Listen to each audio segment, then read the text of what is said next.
14 বছরে যে গুম হয়েছে এ তো লোমহর্ষক ঘটনা।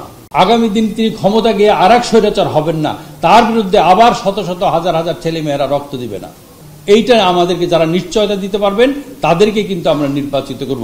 রাতের আধারে গুম হয়েছে, সেই হত্যা হলে আজকে এই 24-এ এই গুম হতো না। আপনি দেখেন এই 14 বছরে যে গুম হয়েছে এ তো লোমহর্ষক ঘটনা। আমার বন্ধু 14 আন্দোলনের সময় তিনি লাকসামের বিএনপির সভাপতি ছিলেন। একটা অ্যাম্বুলেন্সে করে তারা 2 জন ঢাকা আসছিলেন। মাঝপথে র্যাব নারায়ণগঞ্জের যিনি দায়িত্ব ছিলেন লেফটেন্যান্ট কর্নেল তাদেরকে নিয়ে হত্যা করেন।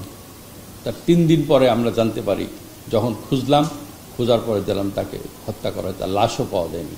তো এরকম শত শত ঘটনা আমাদের জানা আছে যেগুলো এখন বেরিয়ে আসছে। তো এগুলো কারা করছে? এগুলো কি পুলিশ তার স্বেচ্ছা করছে? তাই পুলিশের পিছনে যে মুনিরা আপারা যারা আগামী দিনে দায়িত্ব নেবেন তাদেরকে যদি এই সংস্কার যেগুলো করবেন এটা অত্যন্ত একটা দলিল হিসাবে থাকবে আমাদের কাছে। প্রত্যেকটা সংস্কার যারা করবেন এই দলিলগুলো থাকবে। এইটা কিন্তু আমাদের জন্য একটা বাইবেল হিসেবে আমরা যেই রাজনৈতিক দলে আসুক তাদেরকে বলবো যে এই সংস্কার করেছেন কিনা, এবং আপনারা যারা রাজনীতি করেন আপনাদের যদি ম্যানিফেস্টোতে এই সংস্কারগুলো তুলে ধরেন তাহলে তাদেরকে কিন্তু আমরা নির্বাচিত করবো আগামী দিনে। একটা রাজনৈতিক দলের নেতা মাঝে মাঝেই বলেন এবারের নির্বাচন কিন্তু জয়ী হওয়াটা কিন্তু সহজ হবে না, আসলেও সহজ হবে না। আমরা এবার দেখব যে তিনি কমিটমেন্ট রাখবেন, আগামী দিন তিনি ক্ষমতা গিয়ে আরেক স্বৈরাচার হবেন না, তার বিরুদ্ধে আবার শত শত হাজার হাজার ছেলে মেয়েরা রক্ত দিবে না। এইটা আমাদেরকে যারা নিশ্চয়তা দিতে পারবেন তাদেরকে কিন্তু আমরা নির্বাচিত করব। পুলিশকে আপনারা ওইভাবে অমানবিক কাজে, পৈশাচিক কাজে তাদেরকে নিয়োজিত করবেন না। তার এটা হিটলার মুসলিনকে তারা ছাড়াই গেছে। আজকের পুলিশ বাহিনী তাদের পিছনে কারা, এবং তাদের যদি দৃষ্টান্তমূলক শাস্তি না হয় তাহলে আগামী দিনে যারা ক্ষমতায় আসবেন তারাও কিন্তু শিক্ষা গ্রহণ করবেন না। এই সমাজ ব্যবস্থায় আজকে দেখেন 17 কোটি মানুষ।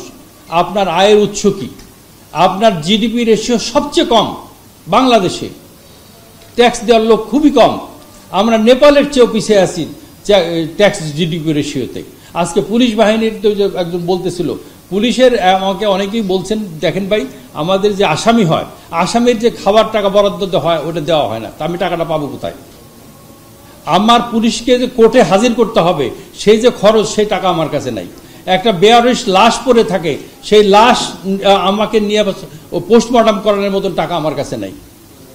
এই যে পুলিশের বরাদ্দ, আর আমি মনে করি এই যে বাহিনী আমাদের র্যাবকে বিলুপ্ত করে